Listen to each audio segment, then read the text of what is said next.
What great timing. That's the thing about him. It's all in his timing. I'm tucked in among our floral couches, burnt orange corduroy pillows, in the 1970s space in our home, known as the TV room.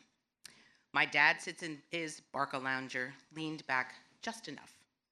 His newspaper is crumpled on his lap as we hear the familiar, "Here's Johnny," announced by the rosy-cheeked Ed McMahon. A watered-down scotch sits to my dad's right, and a glass jar of hardened jujubes to his left, the vice that thankfully replaced his Benson and Hedges habit years before. On Friday nights after a party, when I was supposed to be home by 10, I'd come bouncing in to join him at 11:30.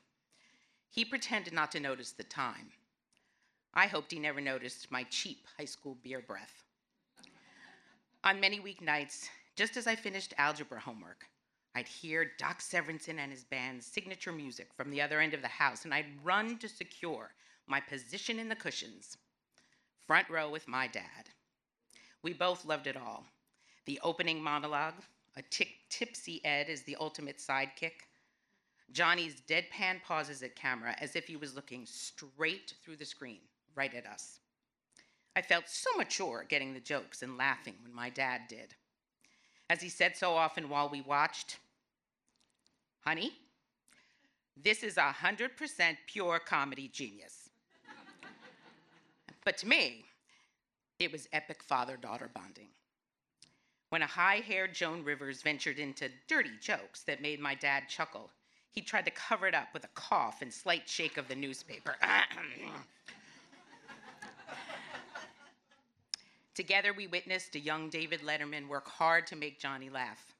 Johnny's coy flirting with Angie Dickinson, and of course, Jim Fowler's monkey climbing onto Johnny's well-coiffed head and almost always peeing on his impeccably tailored shoulder. My father's large, expressive face lit up with laughter and revealed his deep, well-placed dimples. Sometimes he laughed so hard, tears would roll down his face. The same face of a brave leader who flew a B-17 in World War II, built a thriving business in Manhattan, and raised 3 pretty good kids.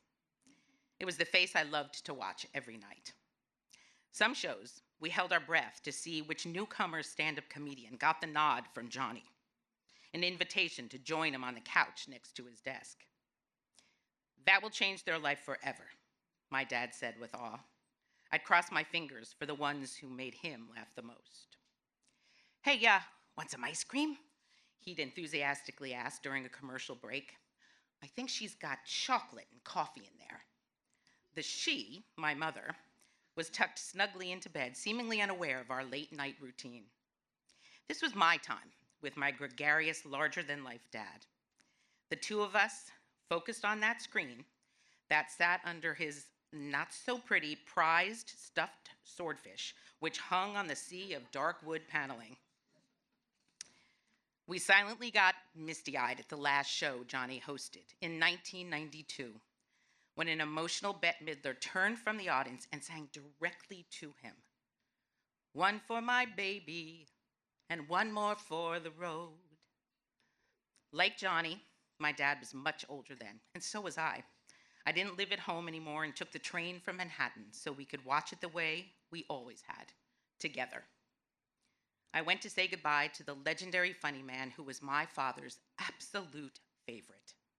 But more importantly, to say goodbye to that perfect 90-minute ritual with my dad, the funny man who was my absolute favorite.